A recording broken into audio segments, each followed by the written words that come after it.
दोस्तों, जैसा कि आप जानते हैं कि ललित मोदी अध्याय बढ़ते ही जा रहे हैं। उसी से संबंधित एक जानकारी जो सामने आई है उस पर हम चर्चा करेंगे और दूसरे भाग में दिल्ली प्रदेश के संयोजक दिलीप पांडे जी आपको एमसीडी के विषय पर संबोधित करेंगे। कल रात को हम काफ़ी मीडिया चैनल्स पे चर्चा हो रही थी। मैं खुद एक चैनल पे था, टाइम्स नाउ चैनल पे था, और वहाँ पर एक बात सामने आई कि किस प्रकार से ललित मोदी जी द्वारा एक सीनियर कैबिनेट मिनिस्टर के परिवार वालों को कई प्रकार के फेवर्स दिए जा रहे हैं, नौकरियों के ऑफ़र दिए जा रहे हैं, डायरेक्टरशिप के ऑफ़र दिए जा रहे हैं। उसी से संबंधित आज आम आदमी पार्टी भारतीय जनता पार्टी से प्रधानमंत्री श्री नरेंद्र मोदी जी से कुछ सवाल पूछना चाहती है।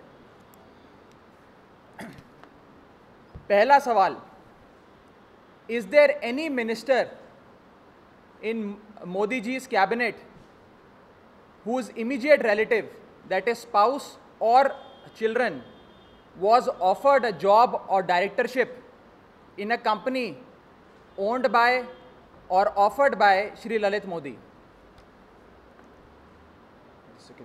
दूसरा सवाल, can a union cabinet minister's spouse or children be involved in a commercial transaction or have pecuniary interest with persons or businesses that are subject matter of that particular ministry?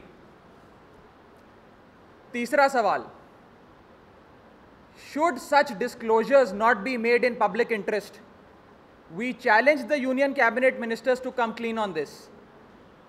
Don't such incidents tantamount to quid pro quo, conflict of interest and infringement of public trust? और चौथा और आखिरी सवाल, if it is irrefutably established that Shri Lalit Modi offered job or directorship to a spouse of a senior cabinet minister, will Prime Minister Narendra Modi sack such minister? These are the four very pertinent questions that the Aam Aadmi Party is today asking on behalf of the people of India to none other than the Honorable Prime Minister of India. Along with this, we are putting two very important demands in public interest. Demand number one, we demand that in public interest, all ministers of Modi ji's cabinet should make complete disclosures of their pecuniary interest, of their immediate relatives' pecuniary interest, commercial transactions with such people, with fugitives from law, with people and with businesses that become subject matter of their respective ministries. And demand number two, there is an immediate need for a conflict of interest law in India. As of now, a conflict of interest law in India does not exist. We demand that amendments be made in the Prevention of Corruption Act, in the Representation of Peoples Act, and conflict of interest clauses must be incorporated.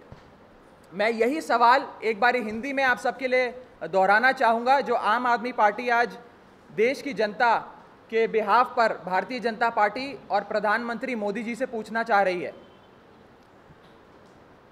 कि मोदी जी ये बताएं कि क्या किसी मंत्री के नज़दीकी रिश्तेदार, पति पत्नी या बच्चों के किसी भी प्रकार के व्यवसायिक संबंध ललित मोदी जी या ललित मोदी जी की कंपनी से हैं, या ललित मोदी जी और उनकी कंपनी ने उन्हें किसी भी प्रकार की डायरेक्टरशिप या नौकरी का ऑफर दिया है कि नहीं दिया है? दूसरी चीज़, क्या आर्थिक अपराधों में घिरे हुए, कानून का भगोड़ा घोषित हुए व्यक्ति के व्यवसायिक संबंध यदि किसी केंद्र मंत्रिमंडल के सीनियर मिनिस्टर के रिश्तेदारों से हैं, तो क्या नरेंद्र मोदी जी ऐसे व्यक्ति को निष्कासित करेंगे कि नहीं करेंगे? तीसरा सवाल, क्या जनहित में इस प्रकार के तमाम व्यवसायिक संबंधों की जानकारी जनता को नहीं देनी चाहिए? क्या सार्वजनिक नहीं करनी चाहिए? नरेंद्र मोदी जी पारदर्शिता की बात किया करते थे, तो क्या इस प्रकार के व्यवसायिक संबंध उनके मंत्रियों के यदि कानून के भगोड़ों से हैं, यदि उन व्यक्तियों से हैं और ऐसे व्यवसायों से हैं जो उस कंसर्न्ड मिनिस्ट्री की विषय वस्तु बनती है, क्या भारतीय जनता पार्टी को, नरेंद्र मोदी जी को इसको सार्वजनिक नहीं करना चाहिए? और चौथा और आखिरी सवाल, यदि दस्तावेजों से ये साफ हो जाता है, ये साबित हो जाता है कि ललित मोदी जी ने एक केंद्र मंत्रिमंडल में एक सीनियर मिनिस्टर के पति या पत्नी को एक जॉब या डायरेक्टरशिप का ऑफर दिया है, तो क्या नरेंद्र मोदी जी उस व्यक्ति को, उस मंत्री को निष्कासित करेंगे कि नहीं करेंगे? साथ ही साथ आम आदमी पार्टी दो डिमांड भी रखना चाह रही है, दो मांगे रखना चाह रही है। पहली डिमांड, जनहित में पूरी जानकारी सारे व्यावसायिक संबंधों की, मंत्रियों के और उनके रिश्तेदारों की सार्वजनिक करी जाए, जनता को सौंपी जाए, पब्लिक डोमेन में रखी जाए। और दूसरी मांग, इस देश में अभी कॉन्फ्लिक्ट ऑफ इंटरेस्ट कानून नहीं है। हम मांग करते हैं कि एक कॉन्फ्लिक्ट ऑफ इंटरेस्ट कानून बनाया जाए या प्रिवेंशन ऑफ करप्शन एक्ट में, रिप्रेजेंटेशंस ऑफ पीपल एक्ट में अप्रोप्रिएट अमेंडमेंट्स कर कॉन्फ्लिक्ट ऑफ इंटरेस्ट कानून के प्रावधानों को शामिल करा जाए। अब मैं आगे दिलीप जी से दरख्वास्त करूंगा, वो आपको संबोधित करें। After that will do it. कर लेंगे। शुक्रिया राघव। दोस्तों, कल जिस मीडिया डिबेट की बात कर रहे थे, मैं भी देख रहा था, और वहाँ पे जब सवाल पूछा गया भारतीय जनता पार्टी के प्रवक्ता से, तो उस सवाल को ये कहकर टाल दिया गया कि यह सवाल अभी काल्पनिक है, हाइपोथेटिकल क्वेश्चन है।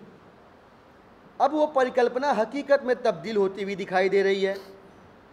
भारतीय जनता पार्टी के वो प्रवक्ता महोदय या वे सारे स्पोक्स पर्सन जो अब तक अपना सीना रक्त रंजित किए पड़े हैं अपने 4 भ्रष्ट नेताओं को बचाने में, अब वो कौन सा डिफेंस इस देश की जनता के सामने लेकर आ रहे हैं, ये एक बड़ा सवाल है। और आज जब हम ये प्रश्न आपसे कर रहे हैं, मीडिया के हवाले से खबरें आ रही हैं कि कॉन्फ्लिक्ट ऑफ इंटरेस्ट एक सीरियस कंसर्न रहा है। ललित, जो ये मोदी जी हैं, ललित वाले मोदी जी, इनके पुराण में कॉन्फ्लिक्ट ऑफ इंटरेस्ट एक की इशू रहा है। चाहे मसला सुषमा स्वराज जी का हो, जिसमें उनके पति और उनकी बेटी दोनों ललित मोदी जी के वकील रहे हैं, या ललित मोदी जी के द्वारा सुषमा स्वराज या उनके किसी और कैबिनेट मिनिस्टर के किसी रिश्तेदार को, पति को, पत्नी को, बच्चे को आर्थिक लाभ या फेवर्स देने का रहा हो, कॉन्फ्लिक्ट ऑफ इंटरेस्ट का कानून न होने की वजह से इन सारे लोगों ने देश की जनता के साथ विश्वासघात किया है, धोखा किया है। अनैतिक आचरण के साथ अपने पद पर बने रहना इस देश की जनभावनाओं के साथ बेईमानी है, देश के संविधान के साथ बेईमानी है, देश की लोकतांत्रिक आत्मा के साथ बेईमानी है।